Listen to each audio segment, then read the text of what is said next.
Hello guys, welcome back to the channel. So today's topic for discussion would be volatility. अब markets में ये term बहुत frequently use होता है, volatility up है, आज वोलेटिलिटी ज़्यादा है, implied volatility, historical volatility, realise volatility और इससे सब्जेक्टिव टू वोलेटिलिटी, इससे क्या स्ट्रेटजीज़ बनती हैं मार्केट में। तो मैं आपको वोलेटिलिटी का इन एंड आउट आज सब कुछ डिस्कस करूँगा। तो सेकेंडली आपको फिर इसमें ज़्यादा इधर उधर देखने की ज़रूरत नहीं पड़ेगी कि वोलेटिलिटी एक्चुअली में जो भी टर्मिनोलॉजी लोग यूज़ करते हैं उसका बेसिकली इफ़ेक्ट क्या है मार्केट में, वो होती क्या है, उसका क्या इम्प्लीकेशन है, वो सब कुछ at length in and out हम आज सब कुछ डिस्कस करेंगे। तो चलिए चलते हैं टॉपिक पे। तो देखिए सबसे पहले मैं आपको कुछ बेसिक्स इसके बताऊंगा। जैसे इम्प्लाइड वोलेटिलिटी, हिस्टोरिकल वोलेटिलिटी मैंने टॉपिक दिया है, तो it comes under volatility only. सबसे पहले वोलेटिलिटी होता क्या है हम ये समझते हैं। वोलेटिलिटी क्या है?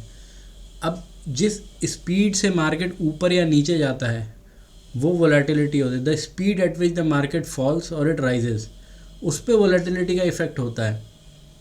ठीक है, वो कहाँ से डिराइव हुई है, उसका क्या इफ़ेक्ट होता है, ऑप्शन प्राइसेस में उसका कैसा इफ़ेक्ट है, नेगेटिव साइड इफ़ेक्ट ज़्यादा है, पॉजिटिव साइड इफ़ेक्ट ज़्यादा है, दोनों साइड है क्या नहीं है, वो देखते हैं आगे चल के।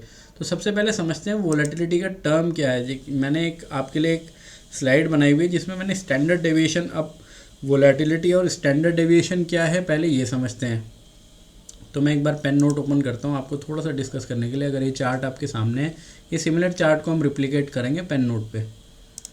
तो मैं ये ओपन कर लेता हूँ। तो आप ये देखो कि स्टैंडर्ड डेविएशन, ये जो अगर बाय डेफिनेशन हम जाते हैं या कभी हमने पढ़ा हो अपने स्कूल टाइम में या स्टैटिक्स में हमने कभी भी पढ़ा हो, तो हमने कुछ टर्म्स पढ़े थे, मीन, मीडियन, मोड। तो उसी में ये स्टैंडर्ड डेविएशन टर्म यूज़ होता था। अब वो क्या है मैं आपको समझाता हूँ। देखो जैसे मैंने वो ग्राफिकल रिप्रेजेंटेशन आपको इस तरीके का दिया था।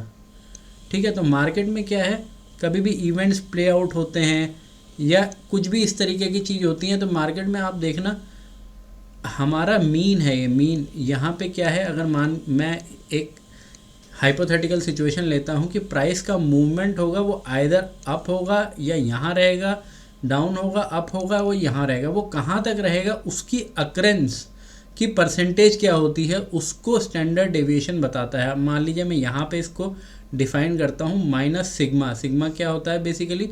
सिग्मा ये होता है, स्टैंडर्ड डेविएशन को हम डिनोट करते हैं, और ये प्लस साइड में ये आपका मीन हो गया।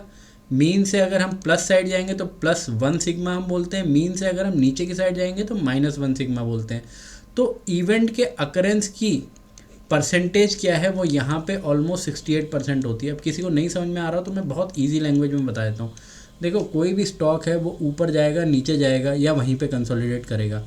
ठीक है, तो वो 1 सिग्मा या विद इन ±1 सिग्मा के अंदर उसकी परसेंटेज क्या है अकरेंस की। किस चीज़ की? Percentage of occurrence. अकरेंस मतलब वो कितनी बार वहाँ पर रहेगा, वो या तो यहाँ जाएगा या यहाँ जाएगा, उसकी पॉसिबिलिटी परसेंटेज टर्म में हम बोलते हैं 68% है। और वही अगर हम इसको और नीचे ले जाते हैं -2 सिग्मा और +2 सिग्मा तक, तो उसकी परसेंटेज की अकरेंस की परसेंटेज की पॉसिबिलिटी कितनी रहती है, वो ऑलमोस्ट हो जाती है 94%। वैसे ही अगर आप 3 सिग्मा +3 या -3 सिग्मा तक ले जाते हो तो वो ऑलमोस्ट 99.7% इसके आसपास हो जाती है। तो कहने का मतलब क्या है, अब ये वोलेटिलिटी से कैसे लिंक हुआ, मेरा कहने का मतलब क्या है कि कोई भी इवेंट आए, स्टॉक्स का रिज़ल्ट आए, स्टॉक्स में किसी ने कोई बुक्स को उसकी कुक किया, या फिर कोई मेजर इवेंट आए या स्टॉक्स के रिज़ल्ट आए, स्टॉक स्प्लिट हुई, स्टॉक का मर्जर हो रहा है, किसी के साथ वेंचर्स हो रहा है, जॉइंट वेंचर हो रहा है या मर्जर हो रहा है, तो उस हिसाब से हम ये चेक करते हैं कि भाई उस स्टॉक की जो परसेंटेज ऑफ अकरेंस है उस इवेंट की, वो किस 1 सिग्मा से -1 सिग्मा के बीच की परसेंटेज कितनी होगी, 68।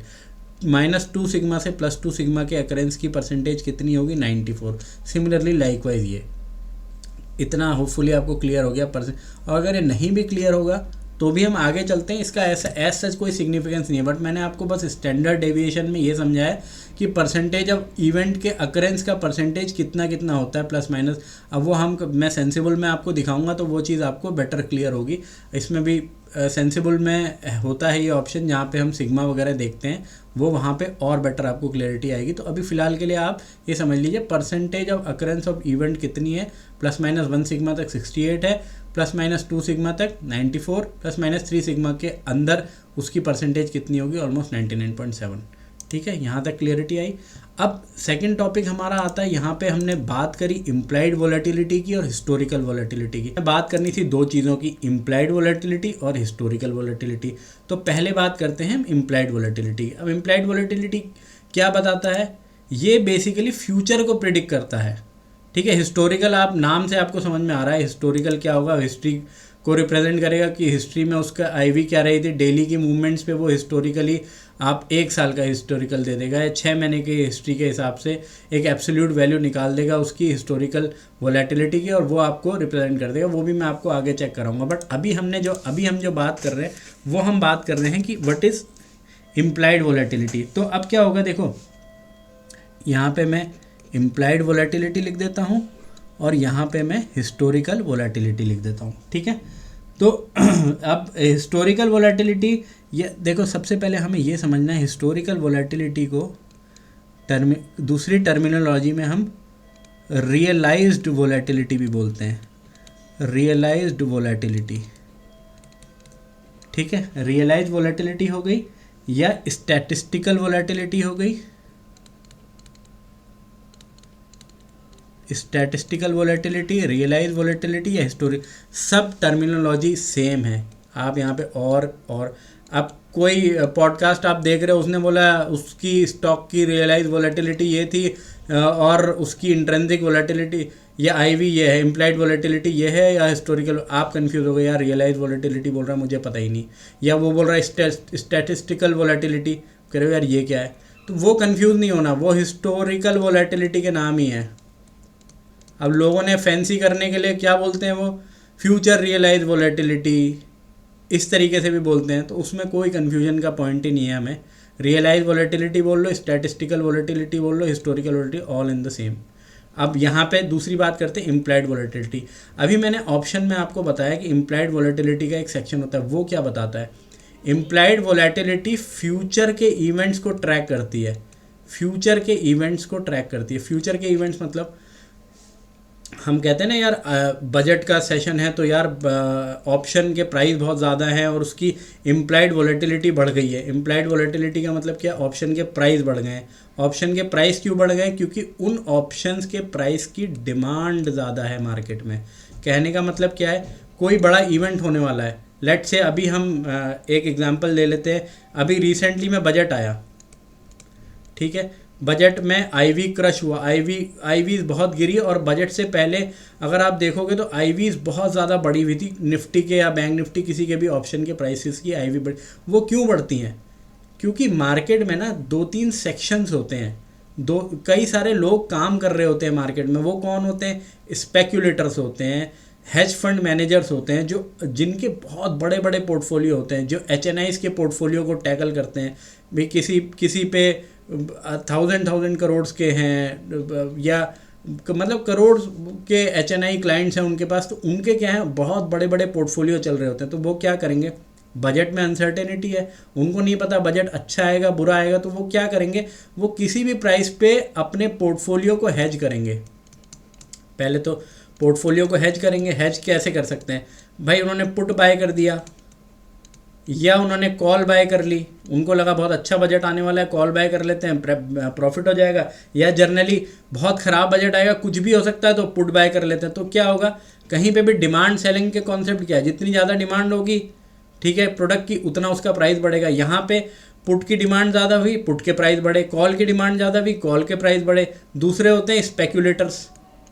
स्पेक्यूलेटर्स क्या करते हैं, वो स्पेक्यूलेट करते हैं कि इवेंट का आउटकम क्या होगा, उस बेसिस पे वो अपने पैसे लगाते हैं।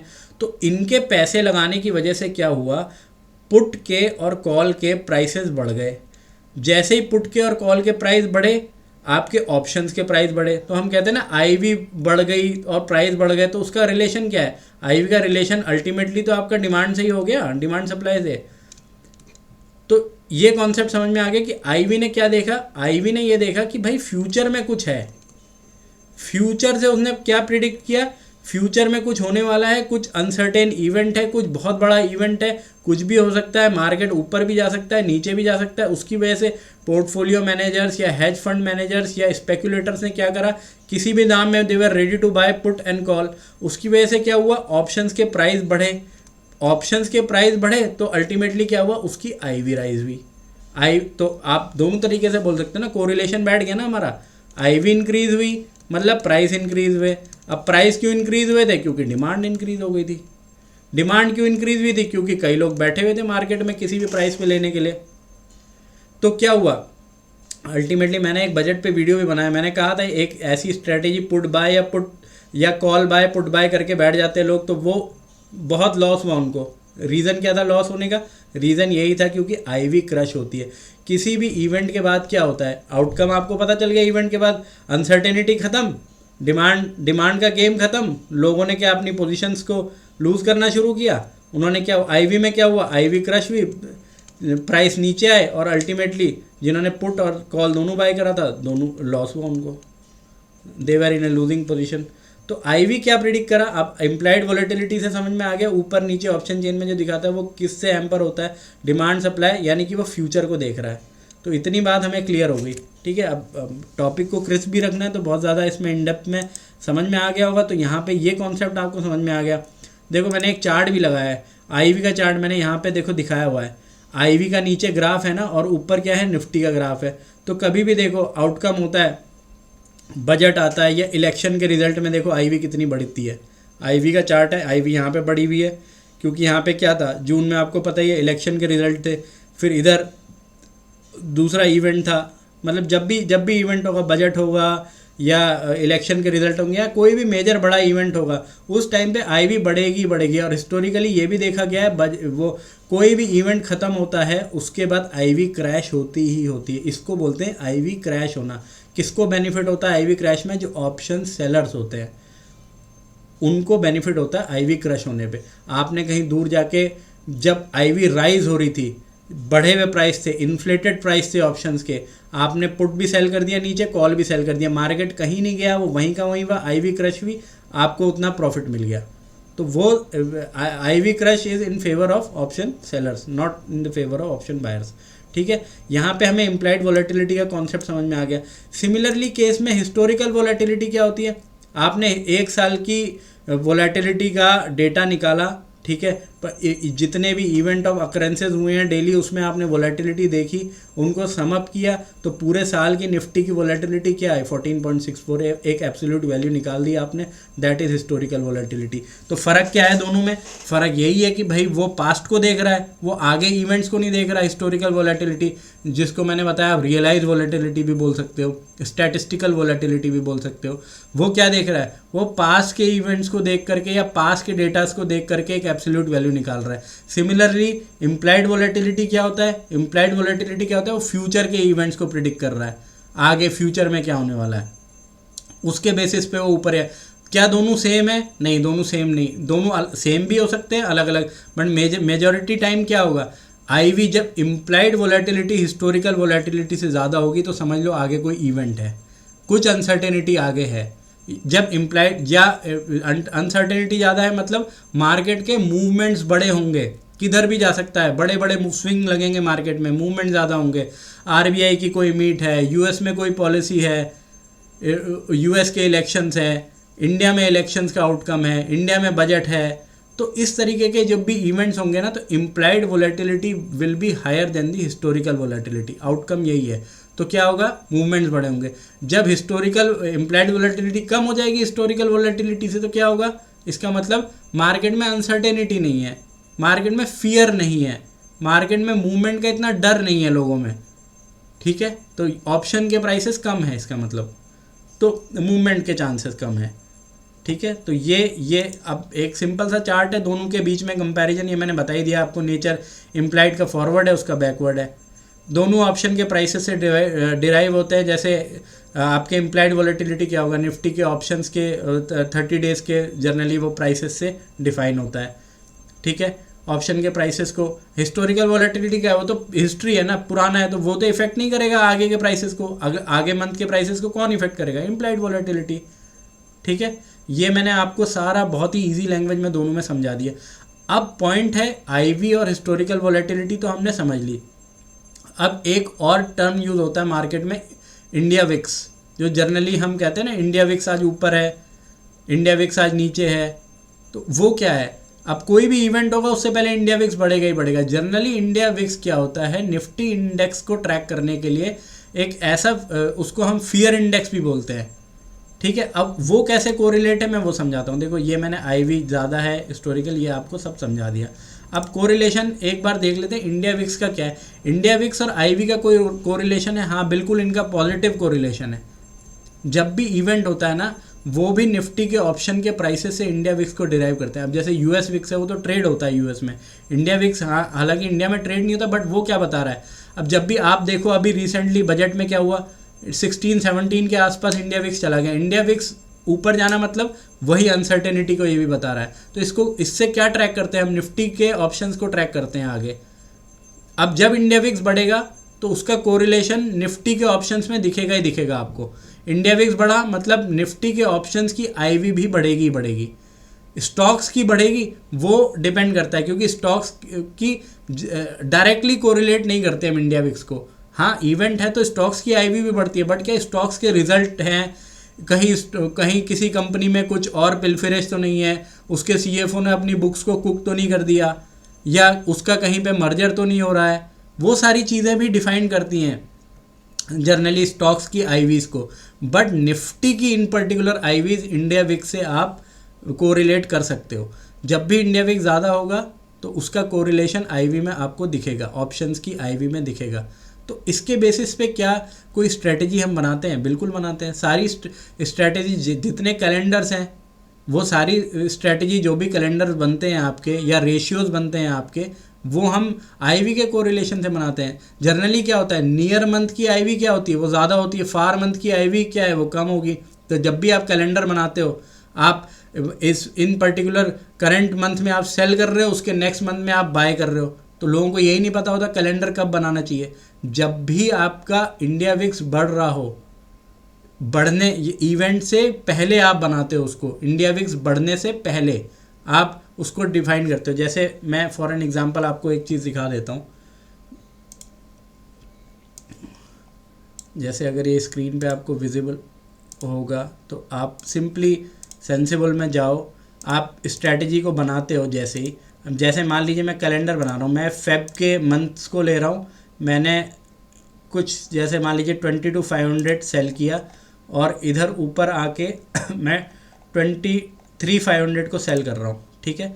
और फिर मैं मार्च में जा रहा हूँ, जस्ट एज एन एग्जांपल मैं आपको दिखा रहा हूँ, और मैंने सिमिलरली इधर ये बाय कर लिया, और इधर भी जाके मैं ये बाय कर लेता हूँ, या थोड़ा सा और ऊपर जाते इसको बाय कर लेता हूँ। तो एक तरीके से अभी ये बैलेंस नहीं है, बट ठीक है, जस्ट जर्नली दिखाने के लिए इसको थोड़ा सा बैलेंस भी हो जाएगा, कोई इशू नहीं है, ठीक है। अभी बस जर्नली एक बार देखने के लिए इसको कर लेते हैं एग्जांपल क्या होगा। देखो अभी ये बन गया, ठीक है। अब ये कैलेंडर बना क्योंकि हमने फेब के मंथ में क्या करा, सेलिंग करा, मार्च के मंथ में बाय कर दिया, तो मैक्स लॉस भी डिफाइंड है। अब ये इसका आईवी पे इम्पैक्ट पड़ेगा, बिल्कुल पड़ेगा। इसकी आप ब्रेक इवेंस देखो, -3.1 नीचे 2, जैसे ही मैं इम्प्लाइड वोलेटिलिटी को कम कर देता हूँ, या जब भी वोलेटिलिटी गिरेगी तो देखो इसमें लॉस होना शुरू हो गया जरा सा गिरने पे।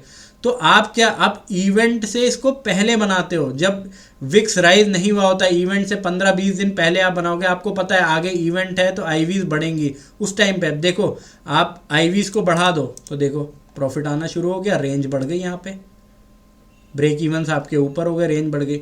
तो इस तरीके की स्ट्रैटेजीज डिफाइंड होती हैं, वो भी हम नेक्स्ट सेक्शन में, क्योंकि ये फिर बहुत लंबा हो जाएगा, वो मैं आपको जब भी स्क्यू पढ़ाऊंगा, वोलेटिलिटी स्क्यू, छोटा सा एक टॉपिक है जिसमें हम दोनों हॉरिजॉन्टल और वर्टिकल स्क्यू की बात करेंगे, उसमें हम इन strategy, just as an example मैंने आपको बताया कि आईवी का कैसे कोरिलेशन होता है मार्केट में स्ट्रैटेजीज से।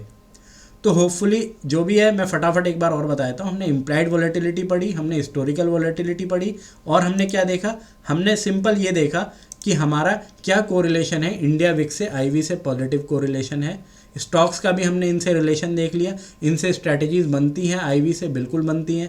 हम ऑप्शंस के प्राइसेस को आईवी से भी ट्रैक कर लेते हैं। तो ये सारी चीज़ें आज के टॉपिक में हमने पढ़ी। होपफुली ये आपको समझ में आया होगा। मैंने बड़े ईजी और सिंपलर लैंग्वेज में बताया है आपको।